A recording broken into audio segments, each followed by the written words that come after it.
लेकिन I think 2000 से या उसका जो हस्बैंड है सिलिया प्लैथ का, टेड ह्यूज, उसके टाइम से लेके ये शुरू किया गया है कि 10 साल के लिए जो है ना वो पोइट लॉरेट नॉमिनेट करते हैं, ठीक है। तो लिहाजा ये उस पहले तो लोग 10 साल 20 साल 30 साल तक भी लोग जो थे पोइट लॉरेट रहते होते थे। जब ये कॉलेज को ये 1795 में मिला और 1798 में इनके जो थे लिरिकल बैलेड्स पब्लिश हुए थे। तो इनके लिरिकल बैलेड्स का जो प्रीफेस है वो हमारी राइटिंग में शामिल है, प्रीलूड है इसका, और लाइन्स रिटन और कंपोज्ड आ फ्यू माइल्स अबव टिंटन एबे। तो इसको शॉर्टकट में हम ये इसका पूरा टाइटल था जो आपको तकरीबन नजर आ रहा है, तो इसको शॉर्टकट में हम टिंटन एबे कहते हैं, ठीक है। तो वर्ड्सवर्थ जो था वो पोइट्री को क्या देखता था, इसका ख्याल ये था कि जो पोइट्री होती है ये आपकी इस तरह की पोइट्री नहीं होनी चाहिए जिस तरह के अलेक्जेंडर पोप जो था वो या उसके जो कंटेम्पररीज थे वो किया करते थे। आप सोच समझ के लफ्ज़ को मतलब सजा संवार के पेश करें, बल्कि ये आपके जो इमोशंस हैं वो आपके अंदर से आने चाहिए, फ्लुएंटली आने चाहिए। तो लिहाजा इस वजह से इसने क्या किया था, ब्लैंक वर्स में भी काम किया था, क्योंकि ब्लैंक वर्स जो होती है उसी से हम अपने जो भी दिल में आ रहा होता है खुले डुले अल्फाज में कह सकते हैं, यानी कि ईजिली कह सकते हैं। लेकिन जब आपको पता हो कि मैंने एक राइमिंग स्कीम बनानी है, मैंने उसके अंदर एक कंसीट ऐड करनी है, मैंने ये ऐड करना है, मैंने वो ऐड करना है, तो फिर उसमें आपका जो रिस्ट्रिक्शंस बड़ी ज़्यादा आ जाती हैं। तो लिहाजा ये क्या किया करता था कि ब्लैंक वर्स में काम किया करता था, ताकि जो भी मेरे जहन में आ रहा है उसको मैं फ्लुएंटली कह सकूँ। लिरिकल बैलेड जो हैं इसके 4 पब्लिकेशंस हुई थी। हाँ जी, वो मैंने यहाँ पे नहीं लिखे हैं। लिरिकल बैलेड्स की 4 पब्लिकेशंस थी। पहली जो थी उसकी 1798 में हुई थी, लेकिन वो इतनी ज़्यादा फेमस नहीं हुई थी। लोगों को ज़ाहिर है लोग चाह रहे थे कि उनको एक जो बड़ी पढ़ी लिखी लैंग्वेज है और बड़ा एक सोच समझ के लिखा जा रहा है उस सब से हट के कुछ लिखने पढ़ने को मिले, लेकिन उनको लिरिकल बैलेड्स की समझ नहीं आई थी। लिरिकल बैलेड्स में असल में क्या था, बैलेड्स ही थे, लेकिन इन लोगों ने नेचर को और इमोशंस को कंबाइन करके पोइट्री की थी। तो लोगों के लिए ये एक बिल्कुल नई चीज़ थी, ठीक है। लोग बेशक फेड अप हो चुके थे न्यू क्लासिज्म में, लेकिन अभी उनको इस चीज़ों का टेस्ट नहीं लगा था, तो लिहाजा वो जो थे इस चीज़ को हजम नहीं कर पाए। इन लोगों ने फिर क्या किया, 1800 में दोबारा से एक प्रीफेस के साथ, ये जो नज़र आएगा हमारी सेकंड राइटिंग है ना, ये इसकी प्रीफेस, ये उसने ऐड किया। इसमें फिर इसने सारी डिटेल बताई कि जो हमने राइटिंग लिखी है, हमने जो पोइट्री की है वो क्या है और इसको हम किस नज़र से देखते हैं। तो इससे जो था लोगों को काफ़ी पता चला चीज़ों का, और उन लोगों ने फिर इनकी जो लिरिकल बैलेड्स थे उनको वार्म वेलकम किया गया। लेकिन जहाँ पे जो है हम जो इसकी फर्स्ट राइटिंग है इसके बारे में बात करेंगे, द प्रीलूड और growth of a poet's mind and autobiographical poem by Wordsworth. अब ये जो पोएम है इसकी, इसमें असल में क्या किया था कि अपनी पूरी लाइफ की जो इसकी चीज़ें थी वो इसमें ये बयान करता रहा था कि इसमें मैं किस किस तरह से मैंने अपनी लाइफ में स्ट्रगल की और किस तरह से मैं इस स्टेज पर पहुंचा हूँ। इस दौरान फिर अपने कॉलेज की लाइफ, यूनिवर्सिटी वगैरह के बारे में इसने डिटेल से बात की थी। तो उसके बारे में पीपीएससी आई थिंक नहीं पूछता, लेकिन आपने इसके बारे में जो पॉइंट्स याद रखने हैं वो मैंने यहाँ पे ऐड कर दी हैं। पेपर में अक्सर पूछा जाता है कि फ़लाँ बंदे की जो फ़लाँ राइटिंग है वो उसने किसको डेडिकेट की थी, तो जिसने अपनी सिस्टर डॉर्थी थी इसकी और दोस्त से कॉलेज, उन दोनों को डेडिकेट की थी, और ये इसका लॉन्गेस्ट वर्क है, ठीक है। तो ये इसने ब्लैंक वर्स में लिखी हुई है। उसके अलावा जो है जो इसकी थीम्स हैं उसमें मेमोरी है इसकी, ज़ाहिर है इसने मैंने यंगहुड से बातें शुरू की हैं, तो उसमें सब कुछ इसने लिखा होगा। सेल्फ डिस्कवरी, मतलब ये एक बड़ी बात है कि एक ऐसे टाइम पे आप काम कर रहे हैं जब एक सारी तरफ जो माहौल है वो स्टाइल का है, ह्यूमर का है, तो आप यहाँ पे आके बात कर रहे हैं इमोशंस की। तो ये कि इसकी मैं कहती हूँ कि बड़ी अच्छी बात थी, एक इनिशिएटिव था जिसने लिया था, ठीक है। तो जो फ्यूचर पोइट्स हैं उनको इससे काफ़ी हेल्प मिली, और ऑटोबायोग्राफीज जो हैं लोगों ने लिखना शुरू की थी, ठीक है। तो इसकी जो पब्लिकेशंस थी ये आपके सामने है। जो इसकी फाइनल पब्लिकेशन थी वो मैं आपको बता देती हूँ। इसकी जो वाइफ थी उसने इसकी डेथ के बाद इसको पब्लिश करवाया था, ठीक है। तो इसमें 14 बुक्स जो थी वो कंपोज हुई थी। इनके पहले भी ये थोड़ा बहुत उस पर पूरी लाइफ में इस पर काम करता रहा, तो एटलीस्ट जब इसकी डेथ के बाद ज़ाहिर है काफ़ी हैवी जो था वो मैन्यूस्क्रिप्ट बन चुका होगा, तो फिर इसकी वाइफ जो थी उसने इसको पब्लिश करवाया था। हाँ जी, तो इसमें उसने जो इसकी चारों की चारों बुक्स हैं, सॉरी 14 बुक्स जो हैं उसकी, हर बुक में क्या बात की गई है वो मैंने यहाँ पे लिख दी है। तो ये मेरे ख्याल से इतना काफ़ी है, इतनी डिटेल में कोई भी कमीशन नहीं जाता। लेकिन अगर आपके पास टाइम हो, आप इसको देखना चाहें तो बड़ी अच्छी बात है, आप इसको देख लीजिएगा कि हर बुक में उसने अपनी लाइफ के किस एंगल से या किस एस्पेक्ट को लेके बात की है। ठीक है। अच्छा हाँ, एक और चीज़ मैंने आपको बतानी थी कि जो विलियम वर्ड्सवर्थ है ये फ्रांस में भी गया था, और फ्रांस में जाके इसने आई थिंक जो उनकी फ़िलासफ़ी थी ना उस पर भी वो आई थिंक इसने कोई इनकी स्टडीज़ वगैरह की थी, और ये फ्रांस के हक में भी था, यानी कि ये फ्रांस को सपोर्ट करता था जो वो उस टाइम पे अपने लिए स्ट्रगल कर रहा था ना, तो ये कह रहा था कि ये बहुत अच्छा कर रहे हैं। तो थीम जो है इसकी नेचर है, यानी कि आपको पता है कि इसको नेचर से लगाव था, तो ज़ाहिर है इसने नेचर की ही बात की होगी। मेमोरी इसने अपनी इसमें बताई हुई है, यानी कि पूरी लाइफ इसने इसमें कवर की है। टाइम भी कम है क्योंकि आप लोगों ने ज़ाहिर है कल की क्लास नहीं ली है, तो मेरी कोशिश है कि मैं उसको भी थोड़ा बहुत साथ में, यानी कि दोनों दिनों को जो सिलेबस है वो कवर कर दूँ। तो इस वजह से थोड़ा शॉर्ट में मैं करने की कोशिश कर। तो जो इसकी सेकंड राइटिंग है, preface to the lyrical ballads by Wordsworth, इसके बारे में मैंने आपको बता दी है कि ये क्या था कि लोगों ने लिरिकल बैलेड जो थे उनको एक्सेप्ट नहीं किया था, जितना इनको लगता था विलियम वर्ड्सवर्थ को और कॉलरिज को कि लोग इसको वार्म वेलकम करेंगे, उतना लोगों ने उसको अप्रिशिएट नहीं किया था। लिहाजा फिर इसने क्या किया, एक प्रीफेस लिखा, इसने खुद ही लिखा कि इसमें हमने ये बातें की हैं। फिर उसका जो सेकंड एडिशन है उसमें उसने फिर मज़ीद बातें भी की थी, और सॉरी सेकंड एडिशन में मज़ीद पोइम्स भी शामिल की गई थी, तो फिर उसको इन्होंने पब्लिश करवाया था, और फिर लोगों का रिस्पॉन्स जो था वो बड़ा बेहतरीन रहा था उस हवाले से। ठीक है। अब ये जो थर्ड राइटिंग है, लाइन्स रिटन और कंपोज्ड ऑफ यू, ये पूरा इसका टाइटल है। ठीक है। तो ये 1798 तक जो है ये इसका सारा टाइटल ही है, तो शॉर्ट फॉर्म में इसको हम टिंटन एबी कहेंगे। तो अब इसमें ये बताता है असल में कि ये जब जहाँ पे पहले गया था, इस 1793 में आई थिंक गया था, 1903 में हाँ गया था, तो तब जो था ये वेल्स वाली साइड पे ना, वेल्स वाली साइड पे रिवर वाई है, वहाँ पे इसने एक टूर किया था अपनी सिस्टर के साथ, डॉर्थी इसकी सिस्टर है, तो वहाँ पे इसने जो 5 साल पहले का माहौल था और फिर दोबारा से इसको मौका मिला जो उसको देखे, तो इसने उसके बारे में जो अपनी मेमोरीज हैं वो शेयर की हैं। ठीक है। तो ये ब्लैंक पर्स में लिखी गई है, और ये एक मोनोलॉग है क्योंकि इसकी जो सिस्टर है डॉर्थी वो चुप करके इसको सुन रही है, तो इसका जॉनरा क्या होगा, सब जॉनरा मोनोलॉग होगी, और इसकी लिसनर कौन है, इसकी सिस्टर है। मोनोलॉग आपको पता है कि ऐसी पोइम को कहते हैं जिसमें राइटर जो होता है अपनी पूरी स्टोरी सुना रहा होता है, पूरी या जितनी भी स्टोरी उसने सुनानी होती है, तो राइटर जो होता है उसको चुप करके, सॉरी जो लिसनर होता है वो बस उसको चुप करके सुनता जाता है। तो हमें ये बस ये बताया जाता है शुरू में कि जो बंदा बातें कर रहा है और ये किसी को अपनी बातें बता रहा है, तो इंटरफेयर नहीं करता वो सुनने वाला लिसनर जो होता है, वो साइलेंट लिसनर होता है।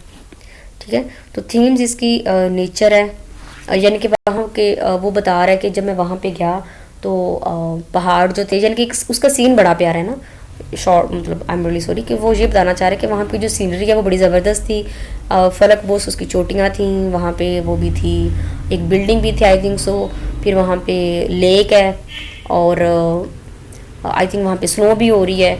तो ये सब चीज़ें देख के वहाँ पे ये टहलता रहा और उसको ये चीज़ों को अप्रिशिएट करता रहा। तो वो कहता है कि 5 साल पहले जब मैं आया था तो तब क्या कंडीशन थी और आज जब मैं आऊँ तो तब इसकी क्या कंडीशन है। तो मतलब दोनों चीज़ों को जो कंपैरिजन भी कर रहा है और साथ में इनको अप्रिशिएट भी कर रहा है। और अगर हम इसको देखें तो इसकी जो टोन है वो अच्छी है, जिनको वो चीज़ों को पसंद कर रहा है, नेचर में जिसको अच्छा लग रहा है। ठीक है। तो सैमुअल टायलर कॉलरिज ये इसका ज़ाहरा दोस्त है। तो ये 1772 में इसकी डेट ऑफ बर्थ है। तो हाँ जी, ये इमेजिनरी जो है इसके बारे में इसको काफ़ी ज़्यादा शौक़ था पढ़ने का। छोटे होते ही जो अलिफ लैला की कहानियाँ शायद आप लोगों से ने किसी ने पढ़ी होगी, तो इस बंदे ने भी वो जो कहानियाँ थी ना अलिफ लैला की, जो बुक है इस बंदे ने भी पढ़ी थी, कॉलरिज ने। तो इसकी वजह से जो इसकी इमेजिनरी या इसका जो विजन था वो बड़ा ब्रॉड हो गया था। और इसके अलावा जो इमोशंस थे ये इसके बड़े स्ट्रॉन्ग थे छोटे होते, क्योंकि इसकी जो इंटरेस्ट था वो ये बुक्स पढ़ के डेवलप हुआ था। ठीक है, तो इसका जो राइटिंग थी, सॉरी रीडिंग थी ना, वो उसकी बड़ी स्ट्रॉन्ग थी, यानी कि इसने बड़ी ज़्यादा किताबें पढ़ी हुई थी। तो ज़ाहिर जब इंसान बुक्स पढ़ता है ना तो उसकी इमेजिनरी और उसके इमोशंस बड़े ज़्यादा जो है ना वो और किस्म के हो जाते हैं, थोड़े मतलब गहरे हो जाते हैं। तो इसका भी यही सिस्टम हुआ था। तो अब छोटे होती इसने जब ये बुक्स पढ़ी होंगी, अलिफ लैला किसी बच्चे ने पढ़ी हो, तो मतलब ज़ाहिर है उसको फिर वो चीज़ों को इमेजिन करता होगा कि अलादीन कैसे गया होगा उस कार के अंदर, या फिर वो जो अली बाबा 40 चोर के, मतलब ये सारी चीज़ें उसने ज़ाहिर पढ़ी होंगी। अच्छा जी, उसके बाद ये जो है ये एक क्रिटिक भी था और ये एक फ़िलासफ़र भी था। और पीपीएससी जो है वो अक्सर ये सवाल पूछता है कॉलेज के बारे में कि ये फ़िलासफ़र था कि नहीं था। तो ये फ़िलासफ़र भी था। ठीक है, तो क्योंकि इसकी जितनी भी राइटिंग्स हैं उसमें आपको फ़िलासफ़ी नज़र आएगी। फ़िलासफ़ी यानी कि ज़िंदगी की जो ऊंच नीच होती है उसके बारे में भी ये बात करता है। इसकी जो आप एंशिएंट मैनर देख लें उसमें भी इसने कितनी डीपली और कितने अच्छे तरीके से इंसान को समझाने की कोशिश की है कि अल्लाह ताला ने जो भी चीज़ पैदा की है वो परफेक्ट है, हमें उसमें नक्स नहीं निकालना चाहिए। तो ये इसकी फ़िलासफ़ी थी। ठीक है, तो इसको आपने याद रखना है। तो ये खुद क्रिटिसाइज चीज़ों को किया करता था। तो इसकी 4 राइटिंग्स हम जो पढ़ेंगे, क्रिस्टाबेल है, the rhyme of the ancient manner है, कुबला खान और बायोग्राफी लिटरेरिया। तो अच्छा, हमने जो वो है वर्ड्सवर्थ की भी एक ऑटोबायोग्राफी पढ़ी, प्रीलूड। ठीक है, इसको शॉर्टकट में प्रीलूड कहा जाता है। इसकी जो ऑटोबायोग्राफी है उसको हम क्या कहेंगे, बायोग्राफी लिटरेरिया। ठीक है, आपको मेरी स्क्रीन आई थिंक नहीं शो हो रही है। ओके, तो क्रिस्टाबेल जो है मैंने जो इसकी राइटिंग्स हैं वो मैंने क्रोनोलॉजिकल ऑर्डर में सेट की हैं, ताकि अगर पेपर में पूछा जाए कि कौन सी राइटिंग कब प्रोड्यूस हुई थी तो शायद आपको इनकी तरतीब से कुछ याद आ जाए। ठीक है, तो क्रिस्टाबेल 1797 में पब्लिश की गई थी।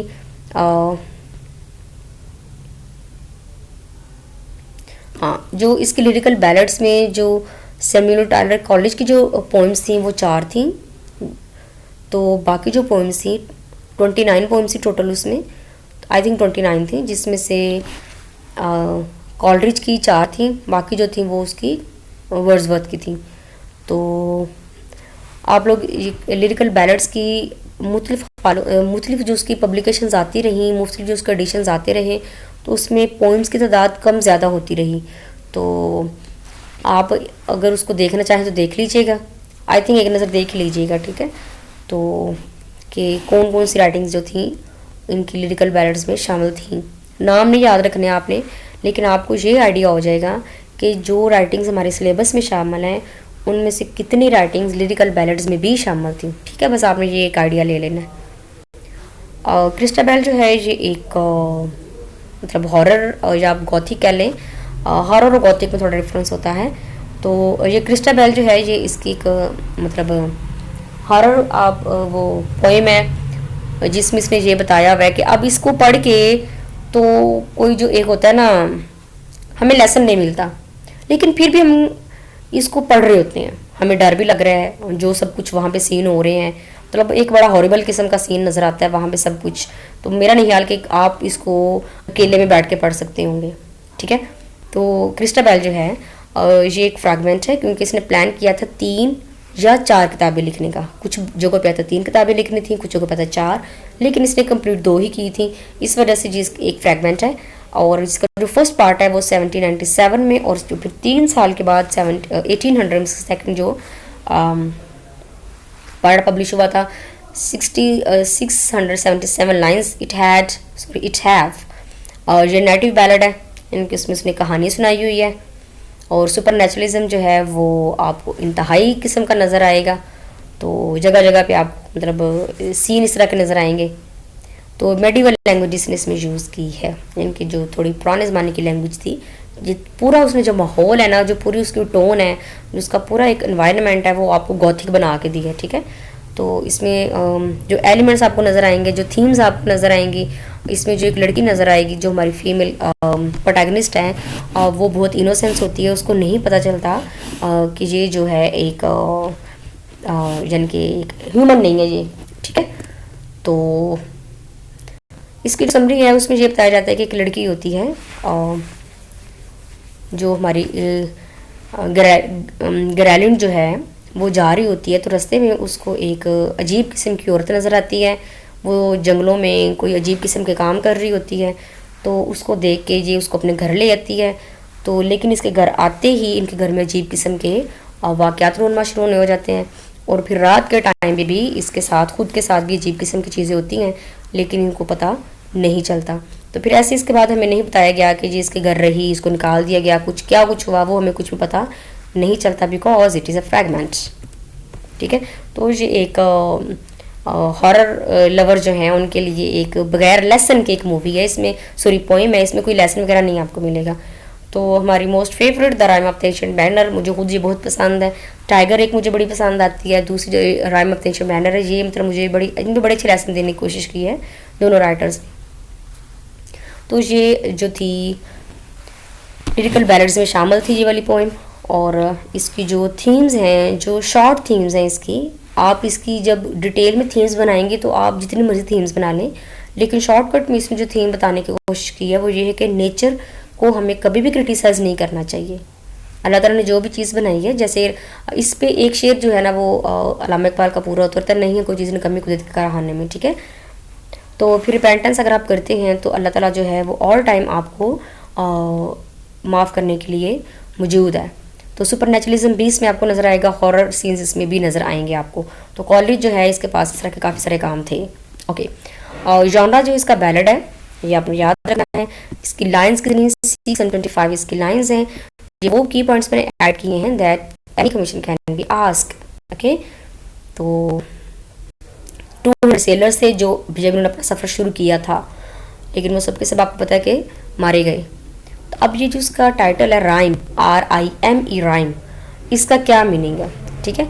तो ये आपको कन्फ्यूज़न अगर आपकी दूर हो जाती है तो आई थिंक इसकी थीम और इसकी जो लेसन्स हैं वो और इसको अंडरस्टैंड करना आपके लिए आसान हो जाएगा। अब जो राइम है इसको हम नाउन के तौर पे भी यूज़ कर सकते हैं और वर्ब के तौर पे भी यूज़ कर सकते हैं। तो जो क्रिटिक्स हैं उन्होंने इसको एज नाउन भी लिया है और एज वर्ब भी लिया है राइम को, ठीक है। तो राइम असल में कहते हैं फ्रॉस्ट को, जो कि ठंड की वजह से बर्फ़ वगैरह जम जाती है ना, उसको हम क्या कहते हैं, राइम कहते हैं। तो दूसरा अगर आप इसको वर्ब के तौर पे यूज़ करें तो अक्सर जो नाउन है वो वर्ब के तौर पे भी यूज़ हो जाते हैं। जैसे स्कूल है, स्कूलिंग, उसको हम कहते हैं स्कूलिंग, उसकी स्कूलिंग हो रही है, ठीक है, वो यानी कि स्कूल जाने का प्रोसेस उसका हो रहा है। तो यहाँ पे जो दैट राइम्स का मतलब ये है कि उसकी दाढ़ी जो बर्फ़ जम जाती है, ठीक है, वो उसको साफ नहीं करता। राइम इन द पोइम जो है वो जो मोस्ट क्रिटिक्स हैं, जो मोस्ट एक्सप्लेन करने वाले लोग हैं, वो ये समझते हैं कि इसको 5 किस्मों में, यानी कि अलग अलग किस्म के लोग इसको अलग अलग किस्मों से अलग अलग तरीक़ों से इसको वो एक्सप्लेन कर रहे होते हैं। एक तो वो वाली फ्रॉस्ट थी जो कि एज कर्स उन पर डाली गई थी, ठीक है। दूसरी जो फ्रॉस्ट वो वाली फ्रॉस्ट हो सकती है जो कि शिप पे लग जाती है, ज़ाहिर आपको पता है वो शिप में थे तो उनकी जो शिप पे लगी, तो ये वो वाली फ्रॉस्ट हो सकती है, यानी कि राइम। तीसरी राइम ये जो है जो उसके दिल पे लग गई थी और उसकी रूह पे लग गई थी, जिसकी वजह से उसने जो वो परिंदा था एल्बाट्रॉस उसको शूट कर दिया था। तो फिर कितनी देर तक ये जो फ्रॉस्ट है, ये जो राइम है, उसके दिल और उसकी जो रूह है उस पर जमी रही थी। कहीं एंड पे जाके उसको ख्याल आया था कि मुझे अब रिपेंटेंस करना चाहिए, ठीक है। तो ये वो वाली राइम भी हो सकती है, वो वाली फ्रॉस्ट भी हो सकती है। अब दूसरा जो है हम इसको राइम को स्पेलिंग चेंज करके ARHYM के साथ भी ले सकते हैं, जिसका मतलब होता है कहानी, जिसको हम वो भी कहते हैं, पोइम भी कह सकते हैं। तो ऐसी पोइम जो कि वो लोगों को सुनाया करता था अपने बारे में, ठीक है, लोगों को वो सुनाया करता था था कि लोग जो हैं, जब लोग पता है उसकी पोइम सुनते थे, उसकी कहानी सुनते थे, तो यानी कि ये अल्लाह ताला ने उस पर एक रिपेंटेंस की जो शक्ल ये थी कि वो जब भी लोगों को अपनी कहानी सुनाता था तो फिर उसको जो अंदर से सुकून मिलता था, नहीं तो अदरवाइज़ उसको बेचैनी होती रहती थी। तो जैसे हम कहते हैं मकाफात अमल, तो जो 5वें नंबर पे जो उसकी राइम का 5वां मतलब हो सकता है वो यही स्पेलिंग चेंज वाली RHIHYME, ये वो वाली राइम थी जो कि उसने गाई, यानी कि उसने अल्लाह ताला की तारीफ़ की, उसने अल्लाह की हम्द बयान की। तो फिर कहीं जो थी उसकी रिपेंटेंस का प्रोसेस कंप्लीट हुआ और जो उसके गले में एल्बाट्रॉस जो लटक रहा था वो उसके गले से गिर के समंदर में गिर जाता है, सी में गिर जाता है। ठीक है, तो अब जिसको पार्ट 1 है इसमें ये बताने की कोशिश की गई है कि ये लोग जो हैं ये जहाँ से जाते हैं बहुत अच्छा मौसम होता है, और सॉरी शुरू यहाँ से होती है कि एक बूढ़ा आदमी होता है, तो 3 दोस्त जा रहे होते हैं, तो उनमें से एक दोस्त को ये खींच लेता है उसका बाजू पकड़ के और उसको कहता है कि मेरी कहानी सुनो। अब एक मतलब अजीब किस्म का ये बंदा है, ज़ाहिर बूढ़ा हो चुका है और इसको अब ऑल टाइम ये टेंशन रहती है कि मैं कहानी किसको सुनाऊँ, क्योंकि उसको अंदर अंदर से टेंशन हो रही होती है। तो जिसके बाल भी बड़े हुए हैं, लेकिन इसकी जो एक अट्रैक्टिव चीज़ है पूरी बॉडी में वो है इसकी चमकती हुई आँखें। तो वो जो जिस नौजवान का ये हाथ पकड़ता है वो उसने शादी हॉल में अंदर जाना होता है, उसका हाथ पकड़ के उसको रोक लेता है यहीं पे, तो उसको कहता है कि मेरी कहानी सुनो, और कह रहा होता है कि देयर वाज अ शिप। अब वो बंदा कह रहा है कि मेरे हाथ छोड़ो लेकिन ये क्या है, उसको अपनी कहानी सुना रहा है।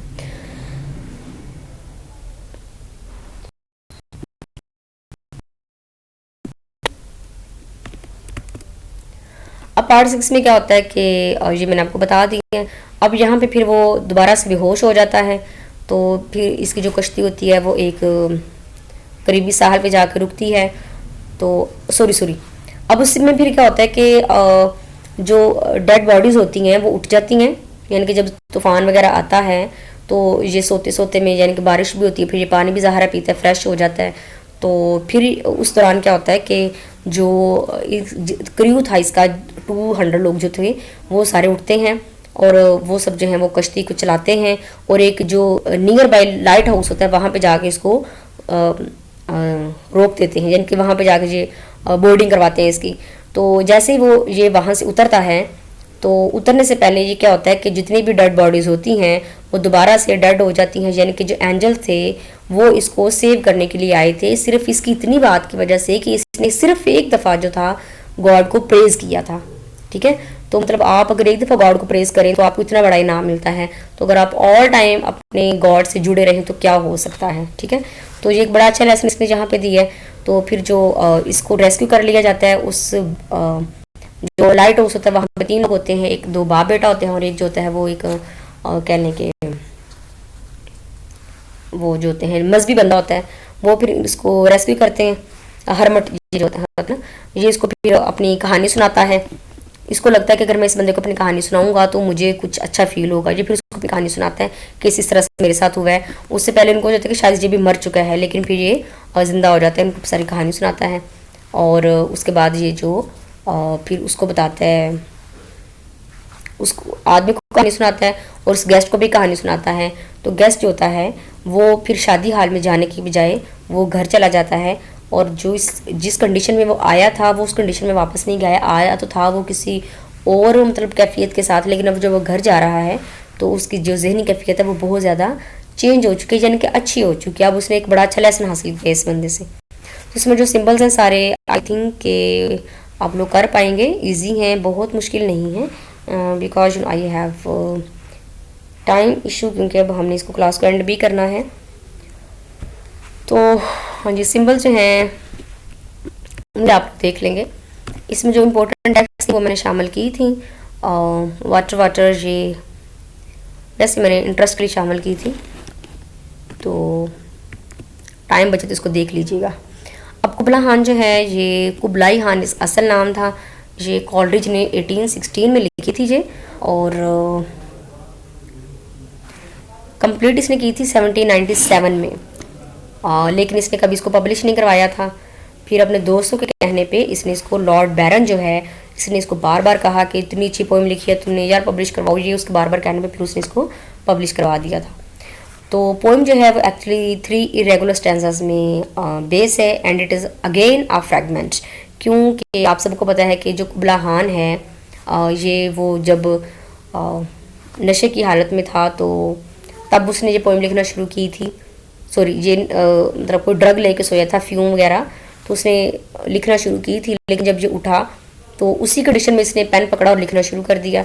तो यानी कि इसी कंडीशन में ही जो कुछ ख्वाब में देखा था, मतलब अक्सर आपके साथ भी होता होगा कि जो कंडीशन हम ख्वाब में देखते हैं वो काफ़ी देर तक हमारे साथ रहती है, कभी कभी होता है। तो इसके साथ भी ये हुआ था। लेकिन जैसे ही एक विजिटर आया तो ये लिखा हुआ है a person on business from Porlock. तो इसका जो विजन था, जो इसका एक माइंड सेट था, वो सारा डिस्टर्ब हो गया और इसने फिर इसको दोबारा कभी भी वो इसको नहीं लिख पाया। ठीक है, तो असल में जो इसकी लाइफ थी वो काफ़ी ज़्यादा जो थी वो डिस्टर्ब थी। क्योंकि जिसको सबसे बड़ा जो प्रॉब्लम था कि he had some extramarital relations, तो लेकिन वो इसका फुलफिल नहीं हो सका था। तो उस चीज़ ने इसको काफ़ी ज़्यादा डिस्टर्ब कर दिया था। तो इसने जो ड्रग्स थी वो लेना शुरू कर दी थी। तो असल में कुबला खान जो था वो एक आप लोगों ने नाम सुना होगा ना चंगेज़ खान का, उसका पोता था कुबला खान। हलाकू खान का भी नाम सुना होगा आपने, तो उसका ये भाई था, हलाकू खान का भाई था और चंगेज़ खान का ये पोता था। तो ये जब 11-12 साल का था तो इसका जो दादा है चंगेज़ खान वो फोत हो गया था।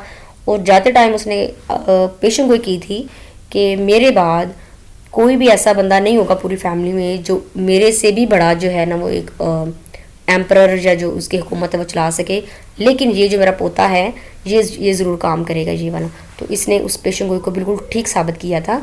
और चाइना जो था उस टाइम पे, यानी कि आज भी चाइना जो है वो अनकंकरेबल समझा जाता है, तो उस टाइम पे भी वो जो था ऐसा ही समझा जाता था। यानी कि इतने सालों से, तकरीबन देखें 100 साल हो गए, 1000 साल हो गए, अभी तक जो है वो इतना मजबूत है। तो ये एक बड़ी अच्छी बात है चाइना के हवाले से। चाइना शुरू से ही एक मजबूत कौम रहा है। अच्छा जी, इसने तकरीबन 34 ईयर जो थी जहाँ पे हुकूमत की थी, इसने ऐसा करके चाइना को जो था सारे का सारा कंकर कर लिया था। और फिर वहाँ पे इसने तकरीबन 34 ईयर्स वहाँ पे ये हुकूमत करता रहा। अब समरी सीरीज जहाँ से शुरू होती है कि जिनेडो जो है ये एक एक्चुअल प्लेस नहीं है, यानी कि कुबला खान जो है, कुबलाई खान जो है वो यहाँ पे नहीं रहा करता था। ये एक मिथिकल प्लेस है जो उसने खुद ही प्रोड्यूस की थी अपनी पोएम फुल करने के लिए। इसमें जो बता रहा है कि एक बड़ी प्यारी सी जो एक जगह है, यानी कि क्योंकि उस टाइम पे आपको पता है कि जो किंग क्वींस होते थे उनका एक लाइफस्टाइल बड़ा बेहतरीन होता था उस वक्त। क्या आज के दौर में भी आप देख लें, किसी भी कंट्री में आप चले जाएं तो आपको जो पॉलिटिक्स में जितने भी लोग हैं वो सब के सब आपको ऐसे ही शाहाना लाइफ गुजारते नजर आएंगे। तो उसमें उसने सारा पोर्ट्रेट किया है कि कितनी प्यारी लाइफ थी, मतलब उसकी, कि उसका एक बड़ा वो महल बड़ा प्यारा है, फिर महल के इर्द गिर्द वो उसमें निकल रही हैं, नहरें निकल रही हैं और उसके गिर्द ग्रीनरी बहुत ज़्यादा है।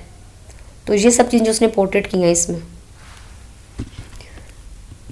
तो थीम जो है इसमें एक्चुअली इसमें लेसन कोई नहीं है, इसमें कोई लेसन नहीं, ये एस्थेटिक पोएम है, ठीक है।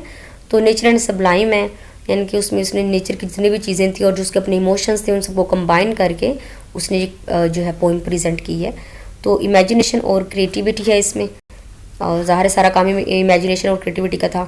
पावर उसने दिखाई हुई है कि कुबला खान जो है उसकी, अच्छा कुबला खान जो है जो एक्चुअली कुबलाई खान था उसका उस टाइम पे एम था कि मैं जापान को भी फ़तह कर लूँ। लेकिन जब भी ये जापान को फ़तह करने जाते थे, आई थिंक 3-4 दफ़ा ये लोग गए हैं, तो रास्ते में जो समंदर या दरिया समंदर था आई थिंक, तो हर दफ़ा उसमें तूफ़ान आ जाता था।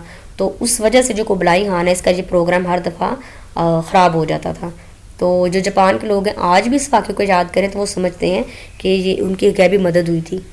तो उसमें इसने ये बताया कि कुबलाई खान जो हैं यानी कि वो कितना पावरफुल था, यानी कि उसके महल इतना बड़ा था कि वहाँ पे दरिया बह रहे हैं, ठीक है।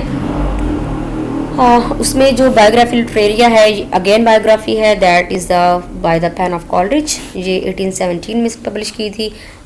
तो इसने इन विलियम वर्ड्सवर्थ की जो पोइट्री थी उससे इम्प्रेस होकर इसने भी अपनी जो, असल में ये एक, इसने इसको बायोग्राफी के हवाले से नहीं लिखा था, ये प्रीफेस लिख रहा था अपनी पोइट्री के लिए, ठीक है। तो उसमें जैसे प्रीफेस होता है, प्रीफेस का आपको सबको पता होगा, तो जो प्रीफेस लिख रहा था उसको लिखते लिखते इसने बायोग्राफी लिखना शुरू कर दी, ठीक है। बायोग्राफी में इसने अपने बारे में, यानी कि ऑटोबायोग्राफी जो थी इसकी है ये ऑटोबायोग्राफी, लेकिन इसको बायोग्राफी कहा जाता है। तो इसने अपने बारे में डिटेल जो थी वो बताना शुरू कर दी कि ये एक बंदा था, कैंट, एम्यूल कैंट, फिलोसफर था। तो उससे जो बड़ा इम्प्रेस हुआ था, उसकी जो फिलॉसफी थी उसको जो बड़ा फॉलो करता था। उसके अलावा डेविड हार्टले जो है उसकी फिलॉसफी से भी ये बड़ा इम्प्रेस था, ठीक है। लास्ट इसकी पोइट्री में आपको जगह जगह फिलॉसफी नजर आएगी। फिलॉसफी मीन्स कि कोई ना कोई आपको सबक देता नजर आएगा ये बंदा। तो ये मैंने आपको पहले बता दिया कि इसने ये क्यों लिखी थी, ठीक है। तो बायोग्राफी लिटरेरिया क्या है, इसमें इसमें लिटरेरी क्रिटिसिज्म जो है उस पर बात की है, क्योंकि जो कॉलरिज है मैंने आपको बताया कि ये क्रिटिक भी था, फिलोसफर भी था। तो लिहाजा से जो लिटरेरी क्रिटिसिज्म है उसके बारे में बात की है, यानी कि अपनी लाइफ की बात हो रही है ना इसकी, तो उसमें सारी चीज़ें शामिल करेगा कि मेरी लाइफ में ये है या मेरा ख्याल ये है, मैं इसके बारे में ये कहना चाह रहा हूँ। तो उसमें ये सारी चीज़ें जो थी वो इसने शामिल कर दी। फिर उसने ये बताया कि पोइट्री किसको कहते हैं, theory of imagination. Theory of imagination जो है ये मैं इंशाल्लाह कोशिश करूँगी कि जब हम टर्म्स पढ़ेंगे ना, तो जब उसमें इमेजिनेशन वाले टर्म पे जाएंगे तो उसमें आप इसके बारे में एक दो कोटेशंस हैं वो भी इसमें शामिल कर दूंगी, ठीक है।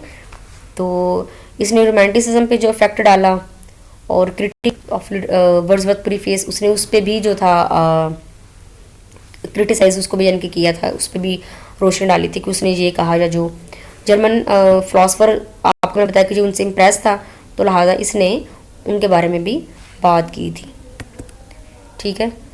तो टाइम की कमी की वजह से थोड़ा मुझे बहुत शॉर्टकट लेके चलना पड़ रहा है आपको। तो चार्ल्स लैम्ब है, इसकी हमने कोई राइटिंग नहीं करनी है, इसकी बायोग्राफी मैंने लिख दी है, इसको आप देख लीजिएगा, ज़रूर देखिएगा, ठीक है। तो चार्ल्स लैम्ब जो है ये एक एसेइस्ट था। ये ज़्यादा फेमस हुआ अपने एसेज की वजह से, और इसका जो निक नेम था वो इलिया है, ELIA। राइटर्स के जो निक नेम पेन नेम है वो आप लोग काइंडली एक लिस्ट बना लें, उसमें जितने भी इम्पोर्टेंट राइटर्स हैं, नेट पे डाटा मौजूद है, आप लिखेंगे ना list of all pen names of all the writers, तो आपको एक पूरी लिस्ट मिल जाएगी। विकीपीडिया पे भी और भी डिफरेंट वेबसाइट्स पे पड़ी हुई हैं, तो उसमें जो आपसे रिलेटेड है वो आप उठा लें, ठीक है। पेपर में अक्सर पूछे जाते हैं। तो ये एक ऐसे था, लेकिन ये ज़्यादा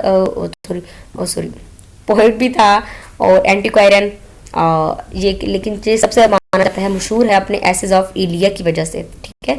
और इसने अपनी बहन के साथ मिलके काम किया था टेल्स फ्रॉम शेक्सपियर, तो उन दोनों उसकी वजह से ये जो है इन दो राइटिंग्स की वजह से जो मशहूर है। इसकी सिस्टर है मैरी लैम्ब, तो ये एक मतलब समझ लें छोटे होते ही या थोड़ी बड़ी हुई, जब यंग हुड में गई तो इसको पागल के मतलब ये पागल होना शुरू हो गई, और इसका जो फादर था वो भी पागल था, इसकी मदर जो थी वो भी उसको भी दौरे पड़ते थे, इवन कि ये बंदा खुद भी पागलखाने में रह के आया हुआ है, ठीक है।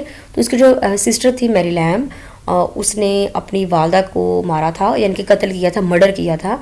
तो इसको मतलब हिस्टीरियस को हो जाता था, तो चाकू पकड़ा और माँ के हार्ट वाली जो पोजीशन होती है, दिल वाली पोजीशन, वहाँ पे उसने चाकू से वार करके अपनी माँ को मार दिया। तो इसका ज़ाहिर चार्ल्स लैम्ब की लाइफ पे काफ़ी असर पड़ा, और इसकी लाइफ जो थी पूरी डिस्टर्ब रही। इस बंदे ने पूरी जिंदगी शादी नहीं की अपनी इस पूरी कंडीशंस की वजह से। इसका बाप बीमार रहा और इसकी बहन बीमार थी।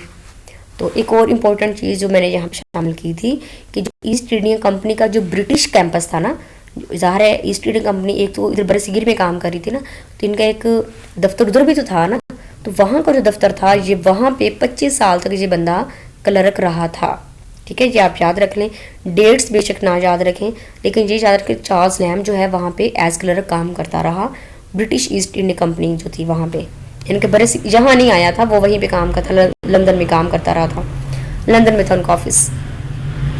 तो इसकी जो ब्लैंक वर्स पोइम जो थी वो मैंने कुछ इसकी यहाँ पे जो राइटिंग थी वो मैंने इसकी शामिल कर दी है यहाँ पे, इनको आप लोग देख लीजिएगा। जो इसकी टेल्स फ्रॉम शेक्सपियर 1807 वाली, इसमें इसने और इसकी सिस्टर ने मिलकर काम किया था, ठीक है। तो जो उसका ट्रेजेडी वाला पार्ट, ट्रेजेडी जो थी शेक्सपियर की, उनके बारे में जो बातचीत की गई थी उसमें चार्ल्स लैम्ब ने काम किया था। जो इसकी सिस्टर थी मैरी लैम्ब, वो उस पर काम करती रही, उसकी जो कॉमेडीज थी शेक्सपियर की उस पर। तो इसका ये जो है essays of Elia, essays of Elia का राइटर कौन है? चार्ल्स लैम्ब, ठीक है। तो अगर टाइम हो आपके पास तो बेशक 10 मिनट लगा के एसिडोफिलिया की एक दफ़ा समरी देख लीजिएगा, या इसका राइटिंग स्टाइल आप ज़रूर देख लीजिएगा। मैंने कुछ क्वेश्चंस देखे हैं पीपीएससी में आए हुए थे एसिडोफिलिया के, ठीक है। ओके जी, तो आज मैं अनलिमिटेड आपको पढ़ाती जा रही हूँ और बहुत सी चीज़ें इसमें न्यू भी हैं।